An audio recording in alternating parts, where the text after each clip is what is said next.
This is Flat Out Agility, an Australian agility podcast. I'm Grace.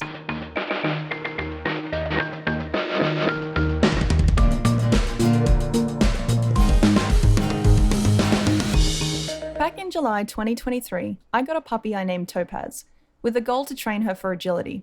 I started training her from 9 weeks, and I felt ready to trial with her when she was just shy of 2 years old, so a total of 21 months training time. I thought it could be useful to hear one person's process from foundations to trialing as an example, especially for those new to the trialing aspect of the sport. As a reminder, I am not a professional trainer. I've trained 2 of my own dogs before Topaz, as well as coached others at my club. This is not a description of how I trained Topaz, but rather what I trained and in what order. I got Topaz with the intention to do agility and having trained it before, so I already had an idea of what kind of skills I wanted to train. Before she arrived, I wrote down a loose plan of what I wanted to teach and when. I documented this whole period because I film almost every training session I do, so when I was thinking about this journey after starting to trial, I was able to go back and look at almost everything we'd done in chronological order. I did most of the training completely alone, only sometimes with assistance. I'll link my written overview of this process in the show notes, in case anyone is interested in watching the videos. There are more than 50 total. In the first 2 months I had Topaz, so from 2 to 3 months old, I focused only on reinforcement skills and relationship building. Reinforcement skills are important to me because I want my dogs to have the skills to be able to take a variety of reinforcement in a variety of environments. My main reinforcement with Topaz today is tug. In training, I will either pre-place a tug at the end of a course or I'll keep it in my pocket and throw it on her line for other sequences. When I want multiple repetitions on a single skill, I often use food as my reinforcement, either direct from my hand or thrown. At trials, I pre-place a tug outside the ring, which she can run to after being leashed up and leaving the ring. I'm currently quite content with our reinforcement strategy, which took time to build. I had the benefit of foresight from training 2 other dogs, which meant that I put effort into reinforcement skills when Topaz was a puppy, and that has benefited us greatly now that we are an agility team. The first reinforcement skill I taught Topaz was toy play. I made sure to do a lot of toy play with Topaz. I wanted to build a desire to play, but specifically a desire to play with me. I did a lot of short sessions with different play styles to work out what she preferred. I also made sure that she had the toy most of the time, and I did not take it from her without offering it back immediately. I want Topaz to want to play with me and to offer to continue playing at all stages. The second reinforcement skill I focused on was location-specific markers for her food and toy rewards. This involved adding cues to different reinforcement delivery options. I introduced markers for food from my hand, tossed food, food from a dish, and a tossed or pre-placed toy. Markers was something I started using with my second dog Marceline, as it helped her with the clarity she needed around reinforcement. For Topaz, I expected to need this clarity as well. And it's not that she doesn't need clarity, but on reflection I use fewer markers with Topaz because she actually doesn't need the same level that Marcy needed. But I still taught these as prerequisite reinforcement skills, even if I didn't end up needing that much work in hindsight. I also practiced swapping between food and toy reinforcement to ensure Topaz was interested in both, and didn't have conflict when switching from one to the other. There is probably a more involved way to approach this, but I didn't need to try very hard because from the get-go, Topaz was quite happy to switch between reinforcement types. As with most puppies, Topaz was very malleable from 2 to 4 months. This stage was very easy with her. As a herding mix, she was interested in most activities I offered, and she took to training easily. From the ages of 5 to 8 months, I started real agility foundations. This included things like forward focus, tunnels, and tight turns, or wraps. At the early stage of my building Topaz's drive to move forward, I used toy play, having her run through the wings to chase the toy. For her first introduction to the tunnel, I chose to use a short curved tunnel and rewarded her for running back and forth through it. I chose this for her foundational tunnel work so that she was comfortable with a curved tunnel from the beginning, which was a different approach to what I'd done in the past. Once she was confident with the curved tunnel, I then introduced a straight tunnel and expanded it to a longer length progressively. I found this was a useful foundation for tunnels, as Topaz was able to advance quickly and without hesitation. For her first introduction to tight turns around a wing, I reinforced her for ping-ponging around either side of it. I quickly added movements to this when I could see she understood how to play the game. I put a lot of energy into teaching wing wraps because I think it's important to work on both extension and collection right from the beginning. Once I had the movement added, I also started adding different directions and approaches. Once I'd introduced both forward focus and wraps, I worked on having Topaz drive to her toy in a variety of contexts, straight lines and turns. My focus was still on building value for running between the wings. During this period, I also introduced the concept of stay, at first in a variety of environments and then in the agility environment. I think I could have put a lot more effort into this at the time because now I'm needing to go back and build stay foundations back in. I'm currently, at the time of recording, working through the book How to Train Legendary Leadouts by Christy Netzer. After practicing tight turns a lot, it wasn't long before I could chain multiple wraps together to start very early sequencing. This was a great age because despite distractions, Topaz was always more interested in playing with me than engaging with the environment.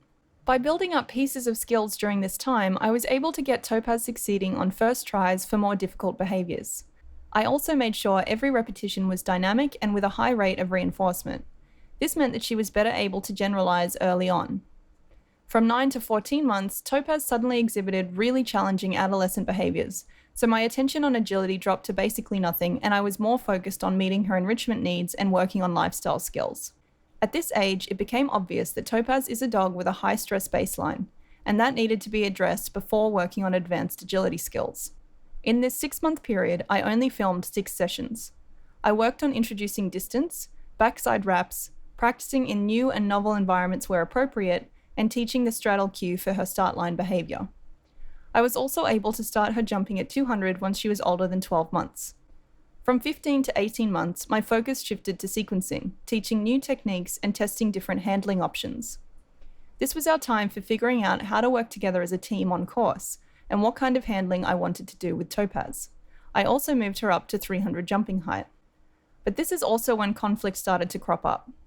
Topaz started to show stress toward access to her toy reinforcement. I started to notice this through small behaviors rather than really overt ones. Topaz does not stop playing the game if she doesn't have to, but she does show stronger possession over the toy and eventually subtle teeth chattering when she starts to get tired. This was important information for me to notice and take on board to ensure agility remained a positive activity for us and not something rife with conflict. At all stages, it's important to me that my dog wants to play the game as much as I do. I worked on finding the balance for Topaz of how long she can train before we see diminished returns. I also retrained her toy out to be a drop on the ground, to reduce the conflicted feelings from her outing the toy into my hand. I used a lot more food in training while I was working on this, as there was thankfully no conflict with food for Topaz.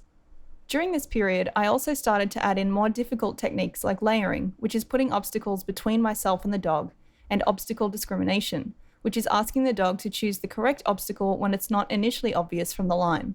I also introduced the dog walk and A-frame at their lowest possible height and let her explore them at her own pace without requiring any specific behaviors.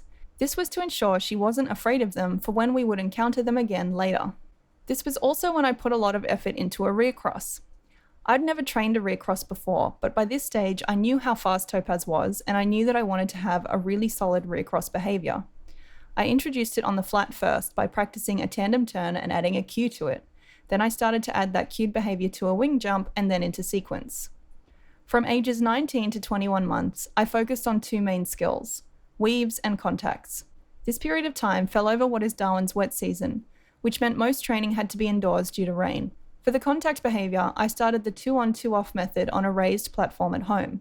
This took some months, and then I tried to generalize the behavior to the dog walk, but I did not see success right away. It was clear that Topaz did not understand the behavior outside the specific context, so I took it back to the platform at home and worked on it for longer before trying the dog walk again. The second time I took it to the dog walk, I had better success at a stopped contact behavior. Previously, I'd done some 2x2 weave training with Topaz, but I wanted to explore other methods. I tried 4 weave poles with puppy pens as guides on either side. I liked this method as a starting point because it showed Topaz what the correct behavior is, but also did not allow her to get it wrong. So lots of success and therefore lots of opportunities for reinforcing the behavior. I then expanded to 6 weaves with guides around the entry and exit. But simultaneously with the guides method, I also started working on the channel method.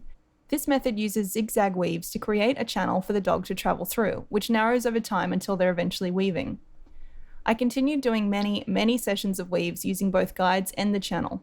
I kept repetitions low and sessions short, but I practiced almost every day, sometimes multiple times a day.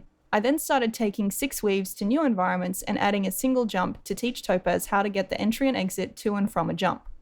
This was hard for her as the behavior was still not strong at this point. I find weaving the most difficult skill to teach any dog. I don't find any of the methods intuitive, and I struggle with making changes when things aren't working. I moved from 6 solid weaves to 12 weaves and found that Topaz did not generalize all that well to it, and I had to spend a lot of time reinforcing for the full 12. Sometimes she would start popping out at the weaves at 10. Sometimes she would enter on the wrong side. I reintroduced guides to the start and end to work on this. I would say that I wasn't confident with her weaving until she hit 28 months old, which was recently. Also at this point, I really started to think about preparing for future trials. I bought a slip leash specifically to use as an agility leash so that Topaz would have a clear gear cue for doing agility. I then trained the routine of how I was going to use it. I started this at home first, reinforcing Topaz for letting me put on and take off the leash. I then took it outside to practice short sequences with the leash off, leash on routine. At 22 and 23 months, I knew that I was almost ready and the trial season in Darwin was getting close. I started focusing on the final skills that would be required to put the pieces together. I focused on ensuring Topaz's dog walk and A-frame behaviors were working in sequence. This is where I transitioned Topaz's unfinished stopped contact behavior to more of a running contact behavior. I started practicing with people standing in the middle of the course to act as judges. I also tested all of these skills with a mock trial setup, including our leash routine and entry routine, and a fake judge. At 23 months old, Topaz and I competed at our first trial together. Across the 2 nights, I entered her in 6 classes in both agility and jumping. I went into it with 2 goals. 1, for her ringside skills to be solid, and 2, to test her other skills to see where we were at and what needed more training. We had no clean runs, but we met my goals. Her ringside skills were strong. She was unbothered by the judge, she was good with the leash on and off routine, and she was satisfied with the reward coming at the end out of the ring where I had pre-placed her tug. As a bonus, she also managed to do 1 full set of 12 weaves in one of her novice agility runs. All this time, I expected Topaz to be measured into 300, as my practice measures put her around 36 centimeters. On the night of her first trial, she was measured into the 400 height category at 38 centimeters, so that meant she had to jump higher than she ever had before. Despite this unexpected challenge, she performed very well. The information I took away from her first trial was that she was ready to continue trialing, but she needed practice jumping at 400.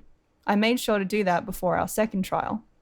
At her second trial, I was pleased with her contacts and testing our rear cross in competition. The information I took away from our second trial was that I needed to be more considerate of showing her the right line. She did manage to earn 2 qualifications in games at her second trial, but nothing in agility or jumping.